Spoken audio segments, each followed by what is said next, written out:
বৈষম্যবিরোধী ছাত্র আন্দোলনের সাবেক সমন্বয়ক ইসমাইল হোসেন সম্রাট। সম্রাট, বিশেষ এক মুহূর্তে আপনার সঙ্গে এই মুহূর্তে যুক্ত হয়েছে। আপনি এর আগেও আমাদের অনুষ্ঠানে এসেছেন। আপনার কাছে যদি সরাসরি প্রশ্ন করি যে নতুন যে রাজনৈতিক দলটি শুক্রবার আত্মপ্রকাশ করতে যাচ্ছে, আমরা শুরু থেকেই দেখছি যে নানান ধরনের ভাঙনের মধ্য দিয়ে রাজনৈতিক দলটি গড়ে উঠছে এবং আপনিও সাবেক ছাত্র সমন্বয়ক একজন, আপনি নিজেও একটি দল গঠন করেছেন, সেই দলে আপনি চেয়ারম্যান এবং নতুন এই দলের ছাত্র সংগঠন হিসেবে যারা আত্মপ্রকাশ করতে যাচ্ছিল বুধবার বা করেছে, তুমুল একটা সাংঘর্ষিক অবস্থার মধ্য দিয়ে এই ছাত্র সংগঠনের আত্মপ্রকাশ ঘটলো। আসলে কেন শুরু থেকে এতটা ভাঙন? জি পান্না ভাই, ধন্যবাদ জানাচ্ছি আপনাকে এবং আপনাদের অনুষ্ঠান মানচিত্র। দেখুন, আমি শুধু আপনাকে এর আগের টক শোতেও আমি আপনার সাথে অনেক কথাই শেয়ার করেছি, যেটা হয়তো আমি তার আগে কখনো বলি নাই। তো আজকে যে ঘটনাটা ঘটেছে, এটা আমি মনে করি যে এটা জাতির জন্য খুবই দুর্ভাগ্য যে এত বড় একটা বিপ্লব, এত বড় একটা আন্দোলনের পরে সেই সংগঠনের মধ্যে এতগুলো বিভাজন হবে এবং তারা ওপেন ক্লাশ হবে। বৈষম্যবিরোধী ছাত্র আন্দোলনের অফিসেও বেশ কয়েকবার আপনারা দেখেছেন যে মারামারি হয়েছে, কিন্তু আজকে তারা যে নতুন ছাত্র সংগঠন আত্মপ্রকাশ করেছে গণতান্ত্রিক ছাত্র সংসদ নামে, বৈষম্যবিরোধী ছাত্র আন্দোলনে আমি যদি ভুল না বলি, আপনি দেখবেন সেখানে সারা দেশের সকল শিক্ষা প্রতিষ্ঠান যারা আন্দোলনে অগ্রণী ভূমিকা পালন করেছে তারা সবাই ছিল। কিন্তু পরবর্তীতে জাতীয় নাগরিক কমিটি থেকে তারা সরে গেছে। বৈষম্যবিরোধী আন্দোলনে যখন হাসনাত আব্দুল্লাহ আহ্বায়ক হলেন, নতুন কমিটি থেকে সমন্বয়করা সরে গেলেন। এখন যে লাস্ট তারা যেই সংগঠনটা করেছে, ছাত্র সংগঠন গণতান্ত্রিক ছাত্র সংসদ, তো এখানে আমি তো আপনাকে বলবো যে যারা আন্দোলনের সময় ছিল, ধরেন 100 জনের মধ্যে 10 জন সমন্বয়ক এই সংগঠনের সাথে নেই, তাহলে এটা হোল বৈষম্যবিরোধী ছাত্র আন্দোলনের প্ল্যাটফর্মের নতুন ছাত্র সংসদ হয় কিভাবে ছাত্র সংগঠন? আমি বলি যে এটা জাতির খুবই দুর্ভাগ্য, যে যে যার মতো করে জাতির সাথে রাজনীতি করছে, জুলাই আগস্টের এই প্ল্যাটফর্মকে বিক্রি করে, আমি যদি ভুল না বলি। তো এই ধরনের জাতি ঢাকা বিশ্ববিদ্যালয় থেকে অন্তত এগুলো কামনা করে না। আমরা দেখেছি, আমরা যখন ছাত্র রাজনীতি করেছি তখন ঢাকা বিশ্ববিদ্যালয়ে আমরা 18 সালের কোটা সংস্কার আন্দোলন যখন করেছি, আপনি দেখবেন সেখানে আমাদের বাংলাদেশ সাধারণ ছাত্র অধিকার সংরক্ষণ পরিষদের যে কেন্দ্রীয় কমিটি ছিল, প্রত্যেকটা ক্যাম্পাস থেকে সেখানে ছিল। কিন্তু এই আন্দোলনটা আমরা দেখেছি যে ঢাকা বিশ্ববিদ্যালয় কেন্দ্রিক একটা প্ল্যাটফর্ম তারা গড়ে তুলেছে, শুধুমাত্র ঢাকা বিশ্ববিদ্যালয় কেন্দ্রিক। তো 17 ধরেন জুলাই ঢাকা বিশ্ববিদ্যালয়ের হলগুলো যখন বন্ধ হয়ে গিয়েছিল, তখন কিন্তু আন্দোলন ঢাকাতে যে কয়েকটা স্থানে আন্দোলনটা দুর্বার গতিতে হয়েছিল, তার মধ্যে অন্যতম একটা জায়গা হচ্ছে বাড্ডা রামপুরা। সেখানে সম্পূর্ণ নেতৃত্ব দিয়েছে বেসরকারি বিশ্ববিদ্যালয়। যাত্রাবাড়িতে যে আন্দোলন হয়েছে সেখানে সম্পূর্ণ নেতৃত্ব দিয়েছে ছাত্র জনতার সাথে এই মাদ্রাসা শিক্ষার্থীরা। দুটা জায়গা আপনি যদি বলেন, উত্তরা সেখানে কলেজ শিক্ষার্থীরা, মিরপুর থেকে সায়েন্স ল্যাব এই ধানমন্ডি রুট পুরোটা এটা নেতৃত্ব দিয়েছে ঢাকা কলেজ, 7 কলেজের শিক্ষার্থীরা, ইডেন কলেজ। ঢাকা বিশ্ববিদ্যালয়ে স্পেসিফিকলি কোথাও কোন আন্দোলনের নেতৃত্ব এই পালিয়ে স্ট্যাটাস দিয়েছে। এই যদি ভুল না বলি, দুঃসময় যখন হলগুলো বন্ধ হয়েছিল। তো আন্দোলন যেহেতু একসাথে হয়েছিল, এখন যদি এই সংগঠনটা সবাইকে নিয়ে একসাথে হতো, তাহলে তো এই ত্রিমুখী সংঘর্ষ মধুতে কিন্তু গোলাগুলি হয় নাই। গোলাগুলি হয়েছিল বাড্ডাতে, গোলাগুলি হয়েছিল রামপুরায়, যাত্রাবাড়িতে, উত্তরাতে, সায়েন্স ল্যাবে। তো যে কয়েকটা স্থানে গোলাগুলি হয়েছিল, যারা নেতৃত্ব দিয়েছে সেই আন্দোলনের, তাদের কাউকে তো মধুর ক্যান্টিনে আমি দেখি নাই। যেমন আমি যদি আপনাকে বলি, সারা বাংলাদেশ থেকে আপনি যদি ধরেন উপদেষ্টাদের মধ্যে 3 জন হয়েছিল, সেই উপদেষ্টারা 3 জনই ঢাকা বিশ্ববিদ্যালয় থেকে হয়েছিল। তারপরে বৈষম্য বিরোধী ছাত্র আন্দোলনে তারা যে কমিটি করেছিল, সারজিৎ থেকে হাসনাত, সব ঢাকা বিশ্ববিদ্যালয়। জাতীয় নাগরিক কমিটি করেছে, সেটাও ঢাকা বিশ্ববিদ্যালয়। তাহলে ভাই বাহিরেররা, ঢাকা বিশ্ববিদ্যালয় তো 10%। আপনি জাতীয় নাগরিক কমিটি, আপনার এই বৈষম্য বিরোধী ছাত্র আন্দোলনের যে মূল নেতৃত্ব ছিল, সেখানে ঢাকা বিশ্ববিদ্যালয় ছিল 10%, বাকি 90% ছিল ঢাকার বিভিন্ন শিক্ষা প্রতিষ্ঠান এবং সারা দেশের পাবলিক বিশ্ববিদ্যালয়গুলো, প্রাইভেট বিশ্ববিদ্যালয়। তো সেখানে তো 90% অংশগ্রহণ নেয়, অর্থাৎ 90% মাথা বিক্রি করে এই 10% বিভিন্ন সময় বিভিন্ন প্ল্যাটফর্ম গড়ে তুলছে আর বলছে কথায় কথায় যে এটা বৈষম্য বিরোধী ছাত্র আন্দোলনের প্ল্যাটফর্ম। তারা প্রমাণ করুক যে আন্দোলনের সময় তাদের সাথে কয়জন সমন্বয়ক এই নতুন সংগঠনে আছে, কয়জন বৈষম্য বিরোধীর বর্তমান কমিটিতে আছে, জাতীয় নাগরিক কমিটিতে আছে। যদি না থাকে যারা আন্দোলনের সময় ছিল, তাহলে তো এটা বৈষম্য বিরোধীর প্ল্যাটফর্ম না। হাসনাত আব্দুল্লাহর যে বৈষম্য বিরোধী প্ল্যাটফর্ম, সেটাও বৈষম্য বিরোধীদের প্ল্যাটফর্ম না। জাতীয় নাগরিক কমিটি নাসিরউদ্দিন পাটোয়ারি, সেটাও বৈষম্য বিরোধীদের প্ল্যাটফর্ম না। নতুন তারা যে ছাত্র সংগঠন করেছে, সেটাও বৈষম্য বিরোধীদের প্ল্যাটফর্ম না। আর 28 তারিখে যেটা হবে সেটা তো আপনারা দেখতে পারবেন, তারপরে আমি কথা বলবো। তো এগুলো আমি মনে করি যে জাতির মধ্যে বিভাজনটা সম্পূর্ণভাবে আন্দোলনের পরে 5 তারিখ থেকে ঢাকা বিশ্ববিদ্যালয় করেছে। ঢাকা বিশ্ববিদ্যালয়ের মতো বিশ্ববিদ্যালয় থেকে এটা বাংলাদেশের ছাত্র সমাজ আশা করে না। তারা বারবার যেটা করেছে, তারা প্রত্যেকটা জায়গায় বন্যার যখন এই সারা দেশ থেকে মানুষ এসে বন্যায় টিএসসিতে যখন ত্রাণ কার্যক্রম করেছে, ত্রাণ দিয়েছে, দেওয়ার সময় তারা সারা বাংলাদেশ থেকে নিয়েছে। আর তারা যখন সেটাকে বিভিন্ন দেশে পাঠাবে, ঢাকা বিশ্ববিদ্যালয় মানে স্টুডেন্ট ছাড়া কাউকে সেটা দিবে না।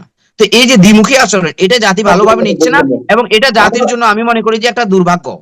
সম্রাট, আমি যে প্রশ্ন করতে চাই সেটা হচ্ছে যে এত বড় একটা আন্দোলন যেটি গণ অভ্যুত্থানের রূপ নিল, একটা সুশৃঙ্খল জায়গা থেকে আমরা দেখেছি, মোটামুটি একটা সুশৃঙ্খল জায়গা থেকে আপনারা সবাই সবার জায়গা থেকে ঐক্যবদ্ধভাবে একটা আন্দোলনে ছিলেন, কিন্তু একটা রাজনৈতিক দল গঠন করতে গিয়ে কেন এত ভাঙন, এত বিভক্তি, এত চরমপন্থা, আমরা বলতেই পারি সাংঘর্ষিক যে অবস্থা, তা তো চরম অবস্থাতেই যাচ্ছে। কেন এই ধরনের বিশৃঙ্খলা? এর পেছনের কারণটি কি? মানে এই পরিকল্পনাগুলো আসলে কোত্থেকে আসছে? আমি যদি সরাসরি পরিকল্পনার কথা বলি, যে নতুন দলটি আত্মপ্রকাশ করতে যাচ্ছে, তাদের মূল পরিকল্পনায় আসলে কারা? এটা এটা এটা জনমানুষের, অর্থাৎ বিপ্লবের সাথে যাদের সম্পর্ক ছিল, সাধারণ ছাত্র জনতা, তাদের পক্ষ থেকে এই পরিকল্পনাটা হচ্ছে না বিদায় বারবার ভাঙন হচ্ছে। এই পরিকল্পনাটা হচ্ছে সম্পূর্ণভাবে যে কোনো একটা জায়গা থেকে, ধরেন বিদেশি শক্তি বলতে পারেন আপনি, দেশীয় শক্তি বলতে পারেন, কোনো গোয়েন্দা সংস্থা বলতে পারেন, আমি নাম বলবো না, যার জন্য এই বিভাজনটা সৃষ্টি হচ্ছে। মানুষের পালস বুঝছে না, অর্থাৎ মানুষ যা চাচ্ছে সেটা এই সংগঠন থেকে যারা বিভিন্ন জায়গায় বেরিয়ে যাচ্ছে তারা সেটা করছে না, যার জন্য এখানে সুবিধাবাদীরা স্থান পেয়ে যাচ্ছে এবং ইন্টেনশনালি বলা হচ্ছে যে এই ব্যক্তিকে এই জায়গায় রাখতে হবে। এটা যে কোনো একটা জায়গায় আমি বলবো যে এটা এটা জনমানুষের সাথে একদমই সম্পর্ক নাই। যদি থাকতো তাহলে জুলাই আগস্টের মতো এত বড় একটা প্ল্যাটফর্ম থেকে বারবার বিতর্কিত হতো না। আজকে ছাত্র সংগঠন হবে, 10টা ছাত্র সংগঠন হবে, সেখানে মারামারি কেন হবে? এই একটা প্রশ্ন আমি যদি বলি, ছাত্রদের মধ্যে যারা মারামারি করছে তাদের পরিচয় কি? এই এই যে দুইটা গ্রুপ যে হয়েছে কেন হবে? ছাত্রদের তো গ্রুপিং করার জন্য, কাউকে ধরেন নতুন সংগঠন বিক্রি করার জন্য জুলাই আগস্টের অভ্যুত্থান হয় নাই। তো এটা আমি মনে করি যে জবাবদিহিতার মধ্যে আনা উচিত, যে এই প্ল্যাটফর্মটা যে যার মতো করে ব্যবহার করতে পারবে না। এটা একটা সামাজিক মুভমেন্ট হিসেবে থাকবে, এটাকে রাজনীতি করার, যে যার মতো করে রাজনীতি করছে এই প্ল্যাটফর্ম দিয়ে। তো এটা জাতির জন্য আমি মনে করি যে দুর্ভাগ্য। সবাই বারবার কিছু বলে যে এটা বৈষম্য বিরোধী প্ল্যাটফর্মের সংগঠন। আপনি গণভোটের ব্যবস্থা করেন, আপনি যারা আন্দোলনের সাথে ছিল সবাইকে বলেন যে এই আন্দোলনের সাথে কয়জন আছে এই প্ল্যাটফর্মে, তখন দেখবেন যে আপনি থলের বিড়াল বেরিয়ে আসবে। একদমই, আন্দোলনের সময় তো তখন ভিডিও ফুটেজ ছিল, যারা রাজপথে ছিল তাদের প্রত্যেককে আপনারা চিনেন, আপনারা যারা সাংবাদিক, আমরা যারা আন্দোলন ছিলাম আমরাও চিনি। তো এই নতুন সংগঠনগুলোর সাথে কয়জন যুক্ত আছে, বাকি বাকি যে 90% অংশ সেটা কেন নেই, সেই ব্যাখ্যাটা আপনি তাদের থেকে শুনতে হবে যে আপনারা কেন নতুন শক্তির সাথে যাচ্ছেন না। একসাথে বিপ্লব করেছেন, বুক পেতে দিয়েছেন, হ্যাঁ ট্যাঙ্কের সামনে বুক পেতে দিয়েছেন, এখন আপনারা নতুন শক্তি উত্থান হচ্ছে বাংলাদেশের রাজনীতির গুণগত পরিবর্তনের লক্ষ্যে, তরুণরা আগামী দিনে দেশ পরিচালনা করবে, ছাত্র জনতা সিদ্ধান্ত নিয়েছে, তাহলে আপনারা কেন সেখানে যাচ্ছেন না? কেন এত অনাগ্রহ, কেন এত বিভাজন, কেন এত মারামারি, কেন এত হানাহানি, কেন এত টেন্ডারবাজি? এই জিনিসগুলো হচ্ছে শুধুমাত্র বিশেষ কিছু ব্যক্তি যখন এই পুরো সংগঠনের গ্লেজটা নিয়ে বিপ্লবটাকে পুঁজি করে তারা তাদের মতো করে রাজনীতি করছে, টেন্ডারবাজি করছে, তারা তাদের আখের গোছাচ্ছে। শুধুমাত্র এই কারণে এই বিভাজনগুলো হচ্ছে। কারণ যারা অরিজিনাল বিপ্লবী 90% আপনি দেখবেন তাদের পারিবারিক অবস্থা কি, যারা আন্দোলনের সময় ছিল এই 8 মাসে তাদের মধ্যে কি পরিবর্তন হয়েছে, আর যারা সত্যিকার অর্থে সুবিধা নিচ্ছে তারা কি অবস্থানে আছে 8 মাসে, এটাই হচ্ছে ব্যবধান। এই প্রসঙ্গ যখন তুললেনই সম্রাট, আমার খুব সরাসরি একটি প্রশ্ন। এই দলটি করতে গিয়ে আমরা দেখছি ব্যাপক আয়োজন চলছে, হতেই পারে, কিন্তু খুব স্বাভাবিকভাবে প্রশ্ন জাগে, যেহেতু ছাত্রদের সংগঠন বা ছাত্রদের নতুন রাজনৈতিক দল, আপনার কথা সত্যি ধরে আমার প্রশ্ন যে এখানে অর্থের সংস্থান তো নিশ্চয়ই কেউ না কেউ করছে, আমার যদি ভুল না হয়ে থাকে, অথবা মানুষ আমাকে বলা বলি করছে।